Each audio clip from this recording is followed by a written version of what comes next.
So that was a piece of software that I wrote at home again. And what happened was I was out with my wife, and I think it was a Sunday afternoon. We're driving around. This is 1993, and we're living in our apartment, and we're just seeing what the housing market is like out there. And there's a guy, he's got this beautiful 3-bedroom house and a Corvette convertible, 93 red, torch red, parked in the driveway, and the house is for sale, and it's like $300K, I think. And there's no chance I'm coming up with $300K at that point, or even the down payment on that. So I took the flyer and I cut the picture of the house out and I taped it to my monitor. And that was my incentive to just write something at night. Because when I came home, I was doing two things. I was, one, expressing a creativity that I couldn't get out at work when I was just fixing bugs. And I was trying to make some extra money.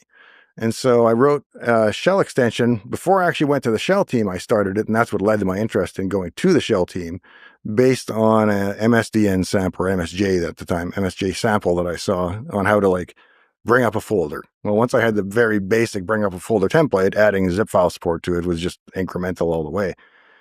And I released it as a shareware product. I think it was $19.95 or $29.95. And I sold whatever, a couple hundreds or thousands of copies. And one day I'm getting ready for work and I get a call, and it's a lady, and she says, "Are you Dave Plummer?" And I said, "Yeah." And she said, "Are you the guy that wrote Visual Zip?" I said, "Yeah." And she said, "Well, this is Betsy from Microsoft, and we'd like you to come by and come in and talk about an acquisition of it." I said, "Okay, what building are you in?" And she's like, "What do you mean?" I said, "Well, I'll come by." And she said, "Well, no, you got to talk to travel and you got to talk to legal, and this all has to be set up." And I'm like, "I don't get it. We both work at the same place. Why can't I just stop by?" I don't know if I said that literally, Yeah. but there's a few minutes of back and forth where we both realized that she didn't know I worked there. Yeah. They just funny. cold called the author and then found out that it was me. Yeah. And That's funny.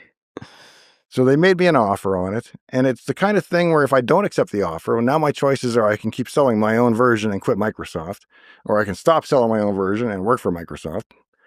Neither of those is great. I mean, I keep my job, of course, but I'd like to still have this income stream.